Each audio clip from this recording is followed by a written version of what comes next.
Hello and welcome to the second episode of Fox's Friday. But wait, it's not a Friday, it's a Sunday. And yes, wasn't it supposed to be a weekly series?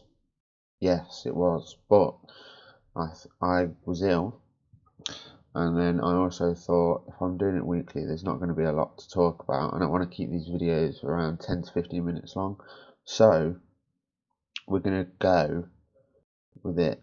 Fox's Friday being monthly, and I'll try and keep it on a somewhat regular 4 or 5 week schedule, and I'll try to do it on a Friday. This time I wasn't able to because I went out, but I will be going through a few things in this video. I'll be going through the summary of the January transfer window, Leicester's recent form since the Forest defeat, which is where I left off from the first episode, because I think I recorded the first video in between the Newcastle and Forest game. The impact of the new signings on the current form, and then a quick preview of the Man United game for this afternoon, and basically what our end of season aim should be. So, January transfer window, what happened? Well, where episode 1 left, I think we were rumoured to be signing Gonzalez from Fiorentina. That fell through. We were interested in Christensen, which obviously we ended up signing, I think, for slightly more than what was advertised at first. But still, we got a new left back into the team, which we needed. I think Luke Thomas, he's got potential, but he's not quite ready yet to start in the Premier League. In my opinion, he's a hard worker. His tackling is pretty good. He just needs to get in the gym. I mean, I can't talk. I'm not strong, but a fullback needs to be able to body these wingers and, be strong in the tackle. He's good. He's a good tackler, but he just needs to be a bit stronger. And he's only 19, 20. So I think obviously we'll be with the new training ground and everything. We'll be able to develop him. But I think a low move in the summer would suit him really well, especially like to a championship team, like we've done with Chowdhury this season. But then, obviously, we've also got the signing of Harry Souttar at centre-back, which I think is a good signing. He impressed at the World Cup for Australia, and we were in need of a centre-back. Obviously, we've had Daniel Amati and Wout Faes for the majority of the season. Johnny Evans being out injured, I don't think Johnny Evans is ever going to be fully fit again. I'm not 100% sure when his contract runs out, but I think it wouldn't be worth extending his contract.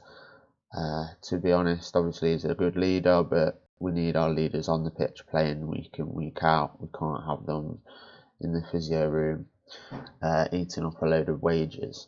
So he's been a good servant. Obviously, we signed him for dirt cheap from West Brom when they got relegated. So yeah, he's done his bit, and obviously Souttar's come in, obviously scored an own goal like Wout Faes, but he seems to be the next Harry Maguire in my opinion. He's got the same build. I think he's slightly taller than Harry Maguire. He looks confident both on the ball and off the ball, and I think that's definitely what we need. I think Amati was definitely. I wouldn't class Amati as a physical presence or someone confident to win aerial duels. I think Harry Souttar is going to come in and do that, which we have been missing since Robert Huth left. So yeah, that's going to be good. And like again, he was less than 20 million as well. Same with Christensen, and also on Christensen, I just skipped over him. He's looked really good. Obviously, he's young as well. Impressed at Copenhagen. Has played in the Champions League this season, and he's got that physicality which I think Luke Thomas is lacking. So I think he's going to be good, and he's done well so far in the matches I've seen him play. And then finally we've got I'd say finally there are two more signings. So obviously there's Tete, which is the main one. He's on loan until the end of the season. Obviously he's contracted to Shakhtar Donetsk, and obviously they haven't been able to play because of the war. So he went off to a French side. I can't remember who it was. Was it Lyon? I want to say. And we've just signed him from there, basically. And he will be here until the end of the season. Whether or not we sign him on a permanent, I don't know what the deal is exactly. All I know is we've got him on a temporary basis for now, and he's impressed when he's played. And I think the final one was, let me just double check. It was someone from like the American college system. And he's gone on loan to Leuven. I think he's a striker, but I could be wrong. Let me have a look.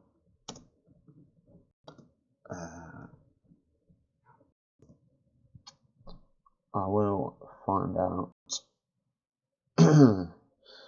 What's his name? It's like Okpa or something. Hold on.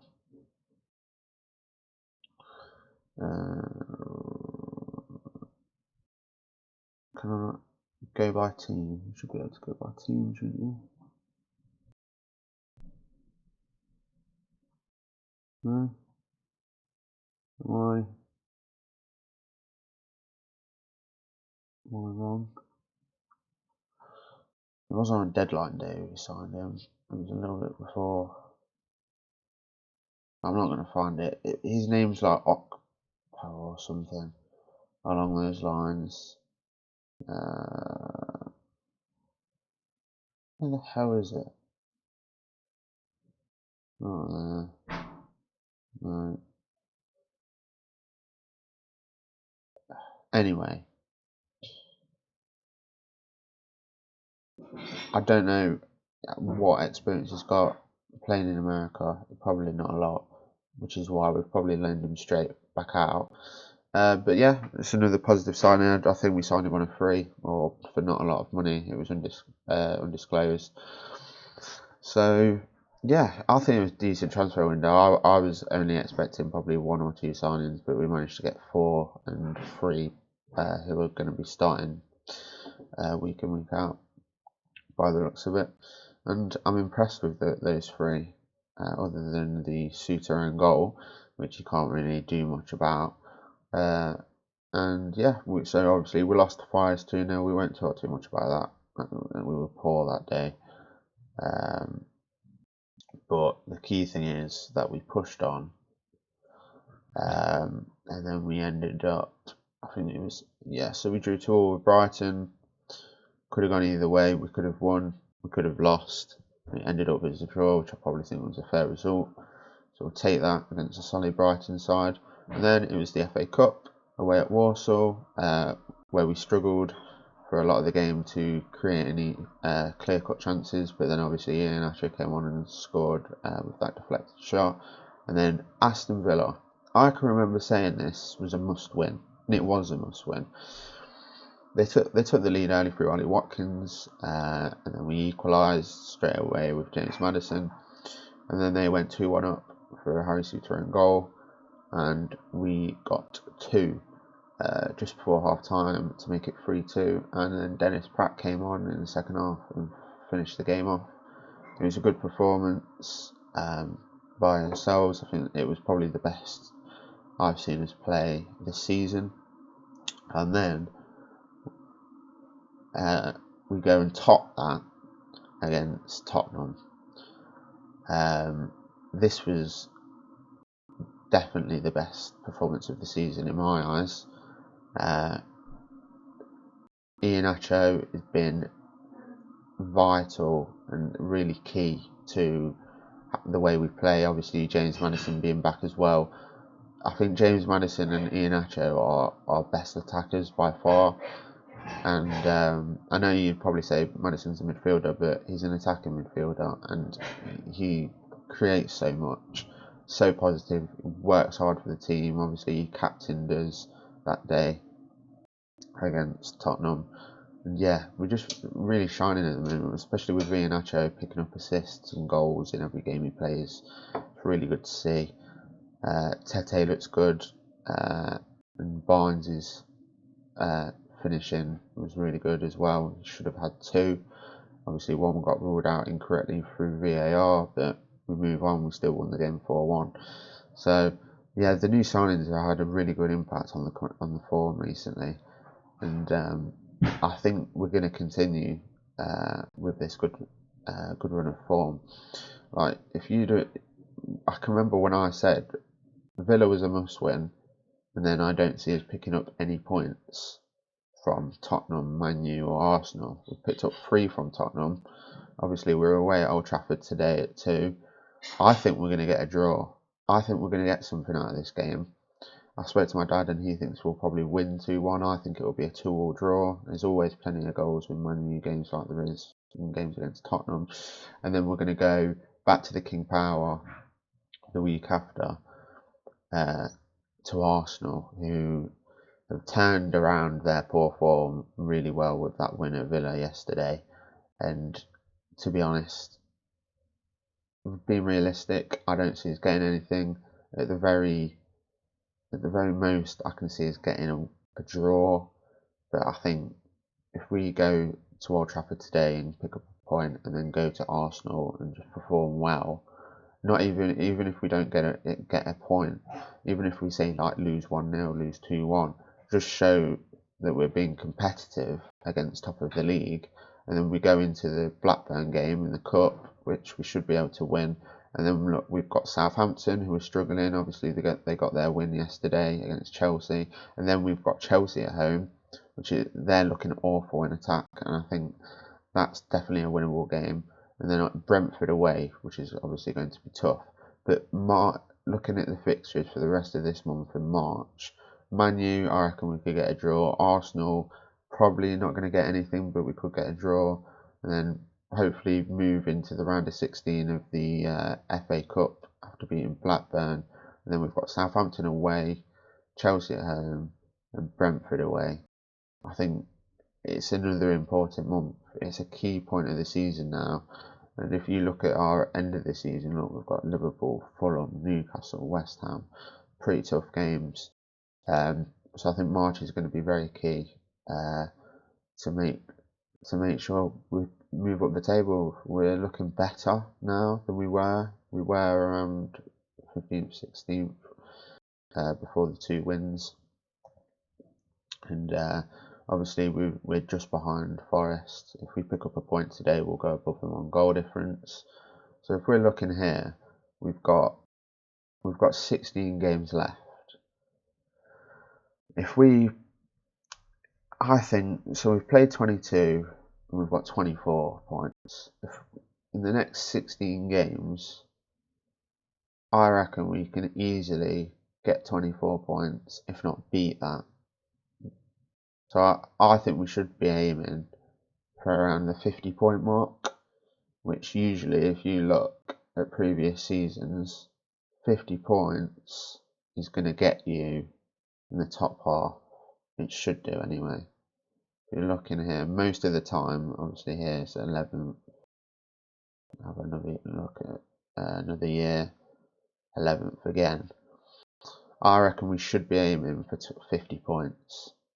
Now, if you look at previous seasons, we've been 62 there in 2020, 66 in 2021, and then last year we finished on 52.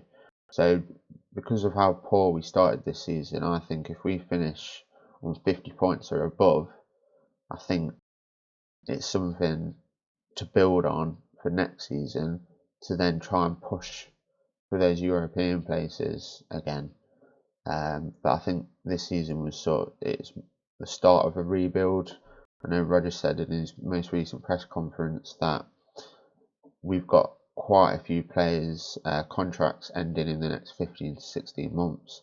So we're going to have an even bigger rebuild probably in the summer, and the next January and the other summer transfer window after that. So I think it's key that we finish as high as we can to get as much prize money as we can, and I think we can definitely finish above Aston Villa. So I'd say we should be aiming for at least 11th place. Chelsea are definitely catchable. Brentford are doing well. Brighton and Liverpool are good teams as well. So I think it's realistic to aim for a 10th or 11th finish.